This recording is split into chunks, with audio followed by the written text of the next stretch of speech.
Welcome back, friends of the channel, and today I'm going to ponder on something very important. And that's the topic of purchasing graphics cards right now. Prices on current cards are returning to normalish, but looming on the horizon is the next generation. So the age-old debate starts. Should you buy now or should you wait? There are quite a few things to consider when trying to make that decision right now, but hopefully I can get your cogs a-turning so that you can make a decision that works best for you. So without further ado, let's go. So to get this discussion going, we have to turn the clock way back to 2020 when the GeForce RTX 3000 series and the Radeon RX 6000 series debuted. Sure, there was a lot of bad stuff going on in the world at the time, but we got the most solid and competitive launch from both graphics cards giants in years. The RTX 3080 came out guerrilla style and blew us away with what a $700 graphics card should be delivering. Not long behind that came the Radeon RX 6800 XT, which delivered comparable raster performance for $50 less. What could go wrong? We gamers were in heaven and genuinely had a debate on our hands concerning which card to go for. Well, it didn't take long for the miners to figure out that these puppies were just right for them. Marry that with an onslaught of scalpers as well as global shortages, and us gamers were left out in the cold. Now nearly 2 years have passed, mining is on the downturn, scalpers have moved on to other things like shoes I guess, and pricing is coming down.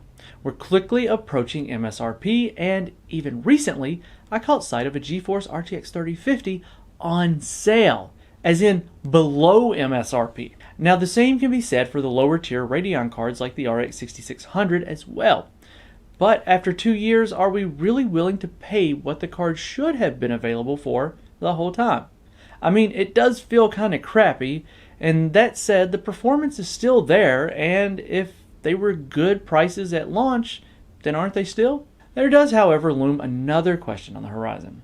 Literally on the horizon. We've been in the current cycle for quite some time, and with pricing just now coming in line with where it should have been, it seems like it could be too little too late. Many folks have already started claiming that they'll be waiting for the next generation, and I completely understand that. We know that the launch cycles are quite predictable, or rather they were in the past, but a lot has changed over the past couple of years. Everything has taken longer, and there's no promises on extended timelines won't hit the graphics card scene as well. I mean, even Intel's Arc GPUs have been unceremoniously pushed back. Nvidia is even marketing heavily on that they are back in stock, so there's nothing hinting that anything new is coming anytime soon. But with a word of caution, if you're going to be a holdout for the next big thing, remember the RTX 3080 launch when all of those folks sold their RTX 2080 Ti's for pennies on the dollars and were left holding a bag of cash only to see no stock and massive price hikes? Well, I do. Just food for thought. If you think that won't happen again, I beg you to do some research because it seems to happen with every major GPU launch cycle. So what do you do? I mean, it's hard to say because it really is going to depend on your current situation and how badly you want an upgrade. If you're still holding on to that Hall of Fame contender, the GTX 1080 Ti, then you're probably laughing all the way to the bank. But if you're on an RX 480, then you're probably itching for something real bad. Now, I know no one likes a non-answer, but you're really going to have to be careful with this decision. My advice is if you've got the cash saved and the card that will deliver the performance you need or want for your resolution is available at or below MSRP soon, then I might suggest going on and jumping on it if your current setup is feeling long in the tooth. But if you're not running into performance issues right now, then, well, wait it out and see what happens. Now, PC World's current recommendation for 1080p gaming is either the RTX 3050 or the RX 6600, depending on street pricing. 1440p is the RTX 3060 Ti, and 4K is the RTX 3080.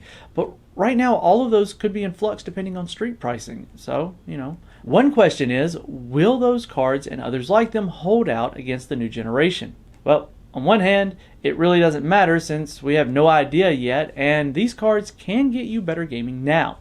On the other hand, when the next generation launches, maybe these current cards look like chumps and you might feel like you wasted your money.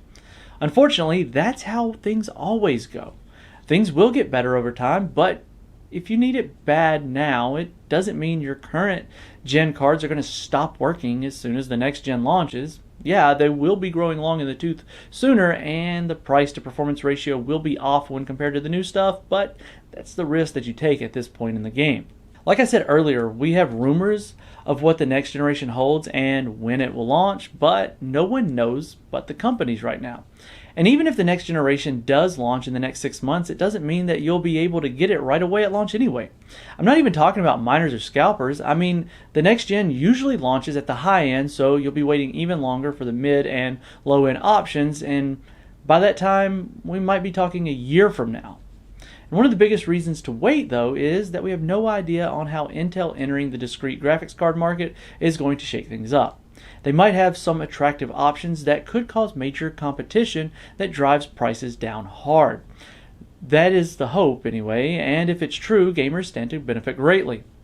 But what's your reason for buying now or waiting? Let me know in the comments section below, and while you're down there, hit that thumbs up button and make sure you're subscribed here at PC World for even more PC hardware and software goodness.